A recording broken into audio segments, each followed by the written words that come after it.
actividad de Alcoa Fest 2021.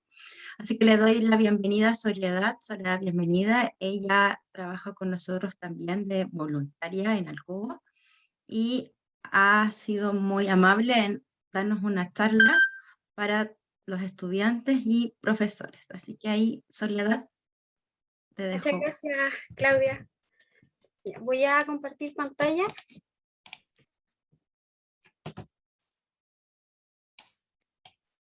¿Se ve bien? Todavía no se comparte. Está tu nombre aún. Ahí sí. Ya. Hola a todos. Mi nombre es Soledad, como dijo Claudia, Soledad Araya. Soy estudiante de la carrera de diseño y participé como voluntaria este semestre en la incubadora El Cubo. Normalmente con los equipos con los que yo trabajé, los ayudábamos en sus emprendimientos que estaban relacionados con lo que era diseño de aplicaciones móviles o diseños de sitios web, pero en este caso esta charla está orientada sobre todo a que ustedes, independiente del emprendimiento que ustedes tengan, el proyecto que tengan, puedan aprender de fundamentos del diseño y cada uno aplicarlo a lo que sea que estén construyendo. Mi intención es que esta charla sea como participativa, que yo tengo hartas preguntas dentro de la presentación y que ustedes puedan ir participando, comentando y que se motiven. Vamos a comenzar. Lo primero, partir por ¿qué es el diseño? ¿Qué es el diseño para ustedes? ¿Qué es lo que conocen ustedes del diseño?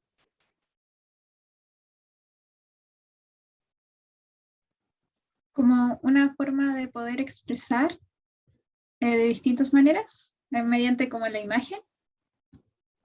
Súper. Gracias, ¿Alguien Eileen. más?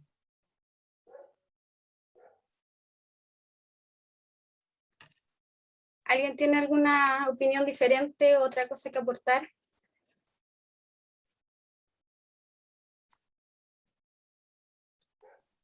Yo creo que es Sí. como la parte visible de un proyecto. Sí. Eso. Ahí el profesor ¿Se también quería comparte? hablar, Juan. Gracias. Sí, buenas tardes. Yo creo que en términos de diseño tiene que ver con el estilo, la forma, los colores y todo aquel sello que va a tener el proyecto que uno quiera presentar. Creo que por ahí pasa un poco el concepto de diseño. Sí, súper bien, todos están como bien orientados. Cuando uno busca en el diccionario la palabra diseño o en Google, va a encontrar muchas definiciones diferentes porque el diseño es muy amplio, porque todas las cosas llevan diseño. Entonces yo les voy a presentar la definición que a mí me hace sentido en base a lo que estaba estudiando. Y para mí, el diseño es un proceso en el cual nosotros vamos tomando decisiones para llegar a construir algo. Hasta el momento esta definición sigue siendo súper amplia, porque nosotros nos podemos preguntar qué es ese algo que nosotros vamos a construir. Y pueden ser muchas cosas. Pueden ser tanto productos físicos como construir, por ejemplo, una cama, una silla, electrodomésticos. Pueden ser productos digitales también como las aplicaciones móviles, los servicios web. Pero no nos quedemos solamente en eso, porque nosotros también tenemos que pensar que existen muchos más servicios digitales que quizás no los vemos tan a diario o no los pensamos tanto como lo pueden ser, por ejemplo, las máquinas que hay en los almacenes para jugar monedas. Eso tiene una interfaz que ha sido diseñada, que ha sido pensada, los tótems de autoayuda, los cajeros automáticos. Entonces hay hartos productos digitales que quizás no los vemos como tan productos digitales, pero que han sido pensados por un diseñador. También existen los procesos y los protocolos que también se diseñan. Por ejemplo, cuando se distribuye la mercadería en un supermercado, alguien pensó en cómo ordenar las cosas de esa manera y también es un proceso de diseño. O por ejemplo, en un hospital, cómo se ordenan las oficinas, cómo va a ser el protocolo, dónde deben ir los pacientes. Todo eso es pensado. Entonces el diseño es una disciplina súper amplia. En resumen, entonces, el diseño es dedicarse a pensar en cómo algo va a funcionar, pensar para quiénes lo estamos diseñando, qué es lo que estamos comunicando y a su vez qué es lo que estamos solucionando. Porque de por sí el diseño, hay que sacarse un poco de la cabeza que hay que pensar que el diseño es lo bonito. Si bien el diseño tiene que tener un punto atractivo para las personas, en mi opinión personal, yo creo que es mucho más importante que el diseño sea funcional y que comunique las cosas de manera clara. Y pasa como a segundo grado lo que es el atractivo visual. Sí es importante, pero es más importante que las cosas sean funcionales. Yo utilizo un ejemplo a veces para explicarlo, que si por ejemplo nosotros vamos a una tienda de electrodomésticos y tenemos 2 licuadoras y una licuadora es negra y no tiene nada más, es una licuadora súper simple. Y en contraste tenemos otra licuadora que es preciosa. Imaginen, no sé, es rosada, neón, con brillos, es muy linda. Y yo me compro entonces esta que me llama más la atención, que es la rosada, porque atractivamente mis ojos se van a la que llama más la atención. Entonces voy con una expectativa muy alta por lo que compré y tal vez cuando llego a mi casa y la pruebo, esa licuadora no es tan funcional. Y al final me quedo con una experiencia de desagrado porque compré algo pensando en lo visual y cuando la llego a probar no es tan funcional. Y si yo me hubiese comprado tal vez la licuadora que es negra, que quizás no tengo tanta expectativa, no me llamó tanto la atención, pero llego a la casa y funciona perfecto, mi experiencia como usuario al utilizar esa licuadora va a ser mucho mejor. Entonces, si bien el atractivo visual es algo importante, muy importante, yo creo que la parte funcional es mucho más importante que el cómo se ven las cosas. Para construir y para tomar estas decisiones, cuando nosotros vamos a hacer algo, existen lo que son los fundamentos del diseño. Hay muchos más de los que yo tengo acá, pero creo que estos son como los más importantes, que son el concepto, la composición, el color y la tipografía. Con estos fundamentos nosotros podemos crear diseños que sean consistentes y que tengan intenciones claras de comunicación. Que yo dé parámetros exactos para que las personas lean lo que yo quiero comunicarles realmente. El primero entonces es el concepto. El concepto es la historia que hay detrás de su diseño. Es la narrativa que ustedes están contando y que tiene que ser claro y comunicar. Si ustedes hacen un diseño que no tenga un concepto claro, va a estar vacío y no debe tener múltiples interpretaciones. Yo aquí a la izquierda coloqué una imagen y me gustaría que pudieran comentarme cuál creen que es el concepto que hay detrás de esta imagen.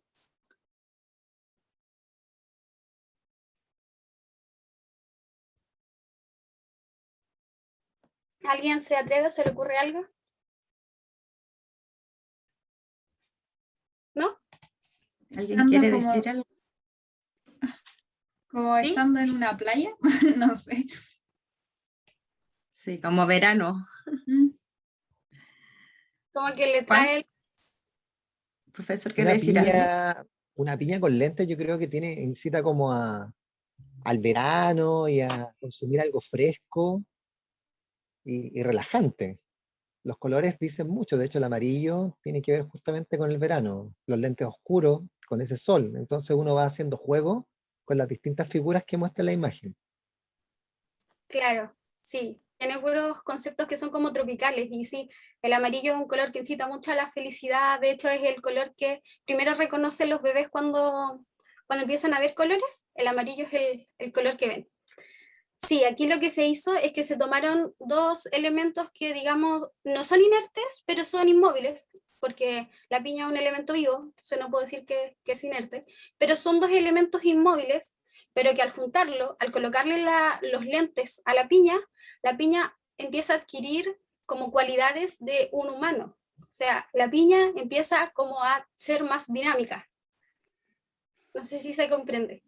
Juntan 2 elementos que son inmóviles y nace algo móvil, algo vivo, algo que uno empieza a imaginar que este personaje piña con lentes puede ver el sol, puede molestarle el sol, se puede desplazar. Hay toda una historia detrás de esos elementos sencillos que están en esta imagen. Entonces, ese es el concepto que se crea. Ahora vamos a pasar a ver la composición. La composición es el cómo nosotros vamos a distribuir los elementos dentro de un lienzo. El lienzo puede ser algo plano, por ejemplo, un flyer, un cartel, una aplicación móvil, o puede ser también, por ejemplo, cuando hablábamos del supermercado, en donde se distribuían las cosas, puede ser también el supermercado mi lienzo y las cosas que yo voy colocando pueden ser mis elementos distribuidos en el lugar. obviamente las cosas que se van colocando en los supermercados se piensa cómo cuando uno se va a acercar a la caja, vamos a colocar los dulces ahí para que la gente compre cositas y se les antoje. Hay todo algo procesado detrás. Entonces, la composición es cómo nosotros distribuimos los elementos pensando en cómo el usuario va a reaccionar a ese camino. Nosotros vamos a diseñar el camino del ojo, supongámoslo así. Si yo voy a hacer un cartel, vamos a diseñar el camino que va a recorrer el ojo. Entonces, para poder diseñar estos caminos, tenemos que entender cómo el ojo reacciona ante las cosas. Aquí les voy a presentar dos principios que se llaman principios de Gestalt. Existen más, pero para no extenderme tanto, coloqué dos que considero que son importantes. Esta imagen, ¿la han visto? ¿Alguien la ha visto de casualidad? ¿Es una imagen conocida? Quiero que hagamos el ejercicio de mirarla y que después me cuenten cómo la vieron.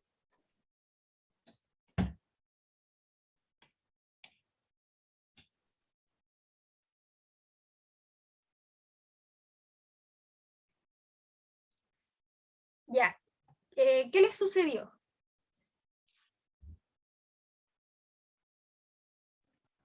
Como que se fue leyendo lo que estaba, justo lo que decía, como primero vas a leer esto y después aquí, como que te iba dirigiendo con todo lo que te iba como diciendo. Claro. Esta imagen trata de explicar un poco lo que es la composición y cómo los elementos gráficos, las decisiones gráficas que uno toma, van guiando a que la persona lea de tal manera. Lo primero que va a ver la persona que ve esta imagen es el centro. Por defecto las personas miran siempre al centro, a menos que tú tengas tu lienzo, por ejemplo, como todo limpio y pongas un elemento que llame la atención en una esquina, ahí vas a mirar directamente a la esquina, pero si no, vas a mirar al centro. Y te llama mucho la atención el centro porque te coloca la letra más grande, te coloca la letra más gruesa y en contraste de un blanco con un negro. Entonces, lo primero que te atrapa es el centro. Después entra en competencia lo que está arriba, que dice después esto, y lo que está abajo, que dice después vas a leer esto de acá. Entre esas dos, para poder definir cuál vas a leer primero, se ha cambiado el grosor de la de arriba. Fíjense, el grosor de la letra es más grueso, entonces de por sí tus ojos van a ir arriba y después van a ir abajo. Así se hace la lectura. Y después, cuando ya recorriste todo este cuadro negro, ahí recién vas a salir y vas a leer lo que está arriba. Lo que dice, por último, vas a leer esto de acá. Entonces la persona que hizo esto sabe cómo utilizar los elementos gráficos de contraste, por ejemplo, de blanco y negro, de tamaño de letra, de grosor de la letra, para que las personas reaccionen de esta manera que él quiere. Entonces la idea es que ustedes cuando compongan algo, sepan estos detalles para que ustedes piensen cómo quieren que el usuario recorra esto que ustedes están creando. Que las decisiones no sean arbitrarias. Ahora tenemos aquí otro ejercicio en el que quiero que vayamos mirando los cuadros que hay y me comenten qué es lo que ven. ¿Qué ven de diferente en estos cuadros?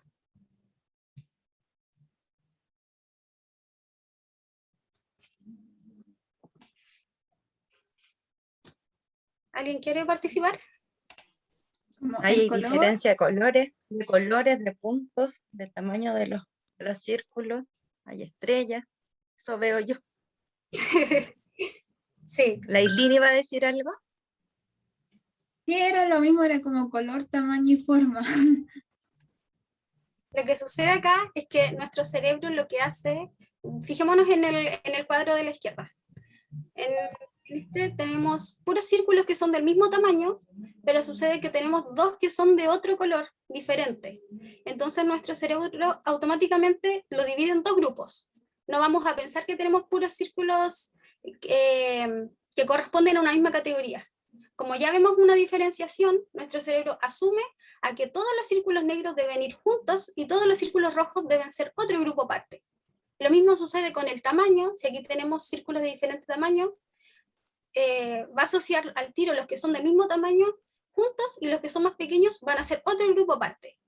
Y lo mismo sucede con la forma. Aquí no hay cambio ni de tamaño ni de color, solamente la forma del círculo pasa a ser una estrella. Entonces, este es el principio de unidad visual y semejanza. Nuestro cerebro ve las cosas semejantes y considera al tiro que son un grupo. Ahora vamos a pasar a ver otro concepto y les voy a mostrar una imagen. Díganme, ¿qué es esto? ¿Qué es eso? Un triángulo ¿Ya? ¿Alguien más? con hoyos. Algo, Maca, no se escuchó, algo dije. Un triángulo con hoyitos. Este es el principio de cerramiento. En este principio explica que el cerebro humano cierra las cosas de manera automática. Esta figura de acá realmente no es un triángulo, pero la mayoría de las personas lo va a ver y va a decir esto es un triángulo, porque nuestro cerebro completa estos espacios en blanco. Lo mismo sucede con la imagen del panda. El cuerpo no está cerrado, la cabeza no está cerrada, pero como nosotros ya conocemos la imagen, vamos a asociar y vamos a cerrar sin pensarlo. Ya, aquí terminamos con lo que era composición y vamos a pasar a color.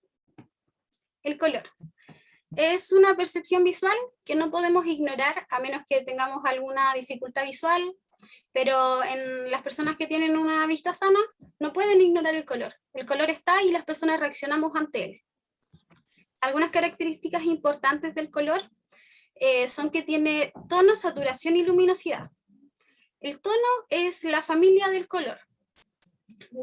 Todos conocemos, por ejemplo, los rojos, los amarillos, la definición de color como tal, sin entrar a decir si es un rojo oscuro, un rojo claro, rojo solamente. Eso es el tono. Cuando nosotros hablamos de saturación, decimos qué tan brillante va a ser ese rojo, qué tan brillante o qué tan opaco. Cuando es opaco, se va acercando a los grises. Y en la luminosidad vemos qué tan claro o qué tan oscuro es este color, cuánta cantidad de blanco, cuánta cantidad de negro. Al ir jugando con la saturación y luminosidad, se van generando todos los posibles rojos o todos los posibles verdes y de todas las familias de colores que existen. Esta figura que tenemos acá es la rosa cromática. Probablemente ya la hayan visto, se veía harto en el colegio. Es una manera de distribuir los colores de forma circular.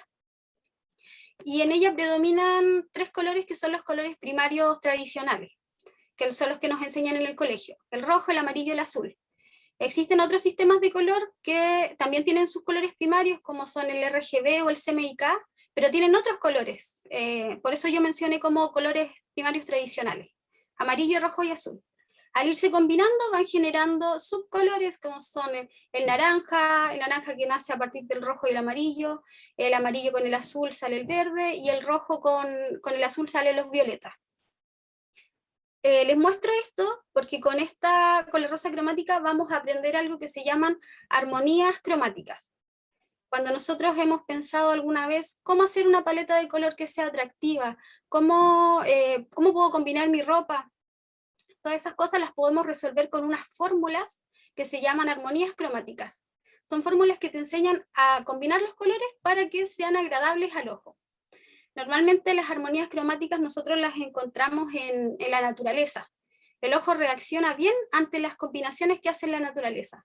Si por ejemplo observamos una planta y vemos cómo incide la luz, vamos a ver que los colores van degradándose, van de claros a oscuros, van formando una manera de combinarse que al ojo le gusta.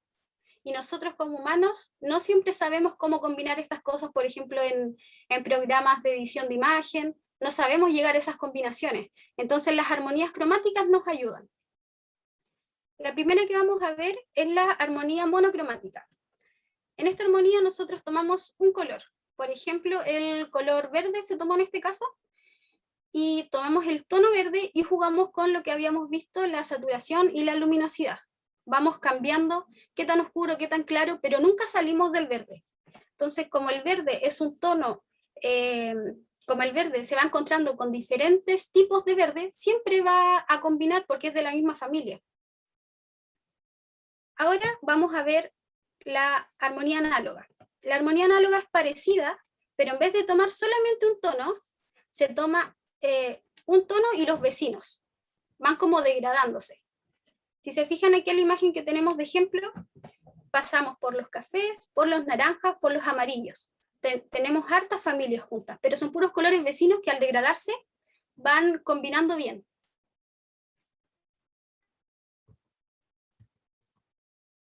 La siguiente armonía es la armonía de los complementarios. Esta ya es muy distinta, porque aquí no es ni la misma familia de color, ni son colores seguidos en la rueda. Son colores que están completamente opuestos, que generan mucho contraste, que visualmente son muy impactantes. En el ejemplo que aparece aquí tenemos el celeste con el naranja, y esos son colores que chocan mucho. Y en el ejemplo de la otra imagen tenemos el rojo con el verde, que si se fijan es un ejemplo de la naturaleza y que visualmente es atractivo. Hay una combinación de complementarios que es muy utilizada, sobre todo en una fecha del año. ¿A alguien se le ocurre cuál es? Navidad, por el rojo y el verde. Sí. En Navidad se utiliza esa combinación de complementarios que es súper potente. Y bueno, las otras que se pueden ir obteniendo es ir girando esta flechita que aparece acá, y tendríamos el azul con el naranja, tendríamos el morado con los amarillos. Entonces, si ustedes empiezan a afinar el ojo y a observar las cosas, las aplicaciones móviles o no sé, cuando ven la televisión, fíjense las combinaciones de colores que hacen. Por lo general tienen que tener este tipo de armonías. Los colores y el cómo se combinan los colores tampoco se toman de manera arbitraria. Después tenemos los complementarios divididos. Es bastante parecida a la que vimos recién, pero tomamos un complementario y el que le tocaría respectivamente al frente, no lo tomamos el de los costados. Tomaríamos entonces el rojo y en vez del verde, tomaríamos el celeste y el amarillo. Y ahí obtenemos otra paleta de color que también es armónica y también es muy contrastante. Por último tenemos la triada. La triada también es bastante contrastante y se colocan 3 puntos equidistantes en la rueda y tomamos cada color de un extremo. Y aquí pues, nos colocan el ejemplo del Joker, que utiliza esa combinación, esa armonía que es la triada, utiliza morado, naranja y verde. Aquí coloqué un link a la aplicación Adobe Color, al sitio web de Adobe Color, que se los voy a mostrar. Hay cambio de pestañas, ¿se está viendo? ¿Sí? Ya. Sí. Este sitio les va a servir si ustedes están buscando hacer una paleta de color para sus proyectos, para su emprendimiento. Les va a servir porque tiene las armonías que yo aquí recién les expliqué. Entonces ustedes colocan análoga y les aparece una paleta que sea análoga, que eran puros colores vecinos en la rueda. Si colocan monocromática, les va a agarrar solamente un color y les va a ir tirando una paleta aquí con un mismo tono, y lo pueden tomar y arrastrar. Aquí tienen la triada, que formaba el triángulo, tomaba uno de cada extremo. Los complementarios, que venía de un extremo al otro, y también pueden ir ajustando aquí, buscando el color más exacto, pero esta es una buena herramienta para que puedan ir explorando y conociendo más de estas armonías.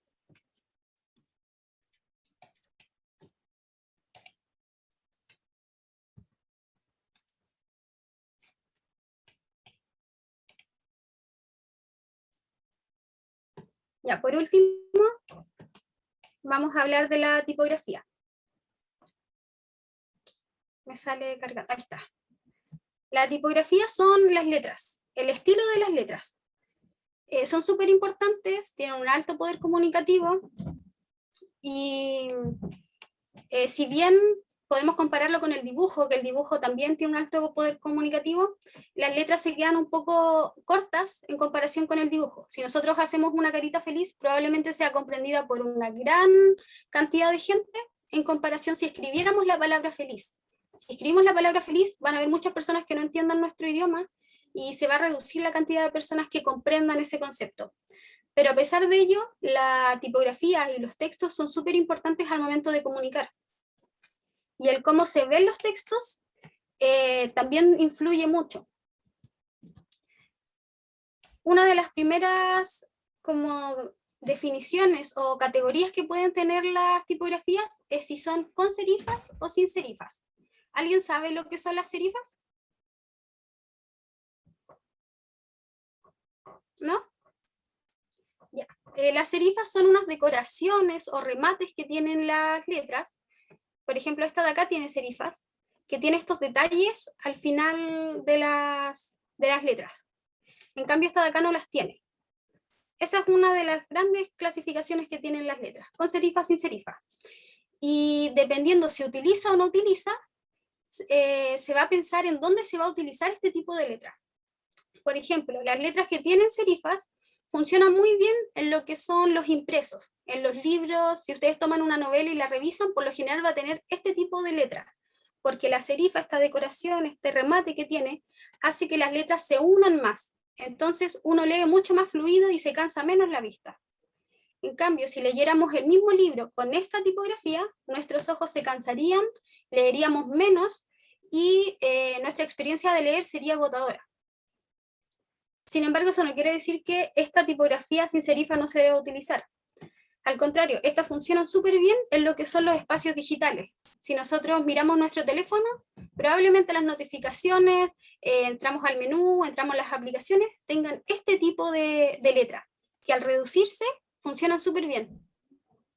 Por ejemplo, aquí, yo no sé si les aparece mis nombres escritos, los nombres de las demás personas, vemos la plataforma de Zoom y están todas con este tipo de letras. Otra definición o otra clasificación que existe son las tipografías tipo display. Estas son tipografías muy decoradas, con mucho estilo, pero que son específicamente para titulares, porque para lectura no van a servir. Si nosotros miramos esta que dice fancy, es atractiva visualmente, pero si vemos el alfabeto, nos damos cuenta que empieza a ser borrosa. Con esa decoración, la mitad de la letra para abajo deja de ser legible. Y este es un texto que no serviría para nada para, no sé, colocar un texto escrito, porque tenemos que pensar en la experiencia de quién lo va a mirar y realmente el mensaje no va a ser claro. Y por último, hablarles un poco de los pesos tipográficos. Los pesos tipográficos son como nuestro tono de voz al momento de crear alguna pieza gráfica. Si nosotros queremos dar un mensaje que sea liviano, lo más coherente sería entonces utilizar letras o tipografías que también sean livianas. En cambio, si queremos dar, por ejemplo, un mensaje que sea potente, que sea fuerte, tenemos que utilizar tal vez una tipografía medium, bold o black, si queremos destacar algo. Entonces, teniendo todas estas cosas en consideración, todas estas herramientas que hemos ido viendo, tener claro cuál es el concepto que queremos comunicar, saber componer las cosas, cómo distribuimos los elementos, utilizar el color de manera que sea armonioso y también saber cuándo utilizar cada tipografía, si utilizamos con serifas o sin serifas, si utilizamos el peso tipográfico correcto, vamos a poder llegar a una buena composición de lo que sea que ustedes estén pensando construir. Como les dije, esto se puede aplicar tanto para servicios digitales como servicios, no sé, pues como una pancarta, un flyer, lo que sea que ustedes quieran construir, tienen que tener en consideración estos fundamentos para llegar a algo que sea conciso y claro en su mensaje. Hasta aquí llega lo que tenía preparado para ustedes. Podemos dar una instancia en que si me quieren hacer preguntas o me quieren, no sé, comentar cualquier cosa de la presentación, qué les ha parecido. Gracias, Soledad. ¿Hay alguien que quiera hacer alguna pregunta, algún comentario, algo que no haya quedado claro? No sé.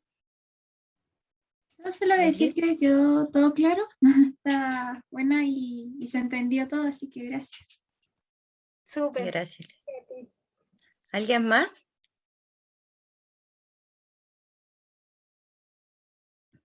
¿No? ¿Nadie más? ¿Preguntas, dudas? Sí, a mí me gustaría hacer una pregunta.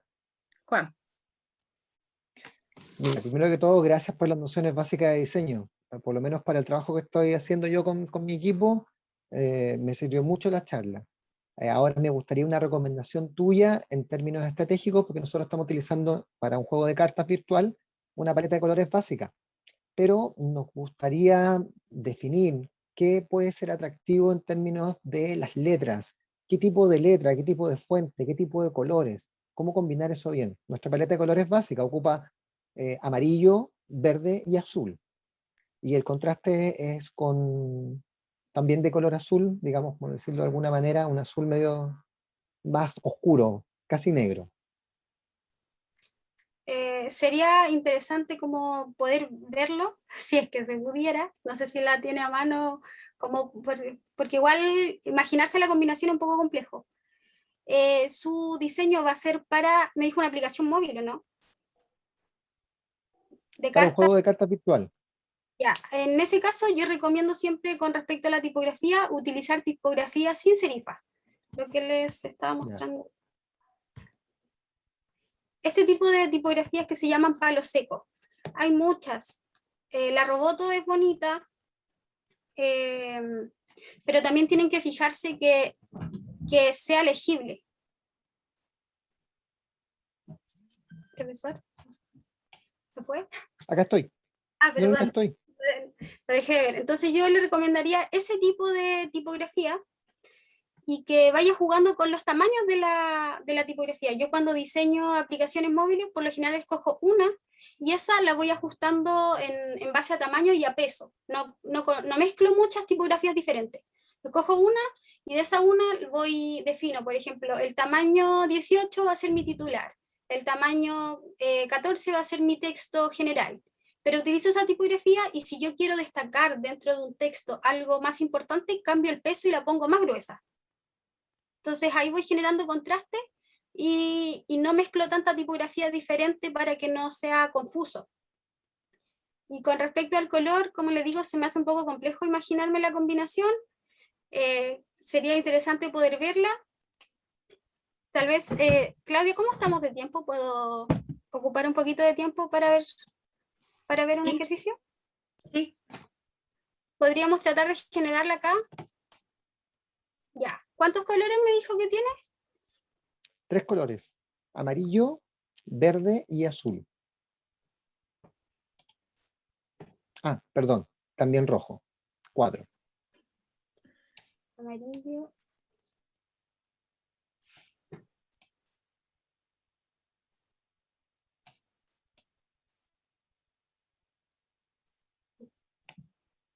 Ya, sería algo así más o menos. No sé qué tan brillantes o qué tan opacos son los colores. Son más oscuros. ¿Se está viendo? Estoy compartiendo pantalla. Sí, sí. sí. Algo así sería su paleta. Exactamente, muy similar. Ya. ¿Por qué decidieron estos colores? La verdad, porque lo vimos en otro juego. Ah, ya. Entonces encontramos que combinaba muy bien y dijimos, bueno, si vamos a partir por una base, comencemos con una paleta definida. Ya. En mi opinión, por lo general cuando yo hago diseños no ocupo tanto color, pero a menos que su juego lo amerite, porque tal vez tiene justamente 4 acciones diferentes y hay que separarlas por color, en el caso de eso, podría mantener los colores. En caso de que no sea esencialmente así, yo recomiendo reducir un poco porque creo que son muchos colores y muchos colores que contrastan todos entre ellos. Son colores muy diferentes. Entonces, por lo general yo ocupo 2 colores principales y otros colores de apoyo. Coloco, imagínense colores que contrasten mucho, un azul con un amarillo. Y de apoyo coloco un amarillo más clarito y otro celestito y tal vez algunos grises. Pero también va a depender mucho de lo que sea que estén construyendo. Como le digo, quizás su juego justamente amerita 4 colores para diferenciar 4 acciones dentro del juego, entonces ahí no sería recomendable sacar un color, porque diferencia, porque tiene una funcionalidad dentro del diseño. Pero si no es así, yo reduciría la cantidad de colores. Ujú. Muchas gracias por tu consejo, Soledad. Te pasaste. Nada. Gracias, Sole, gracias, Juan. ¿Alguien más? Si no, para ir cerrando.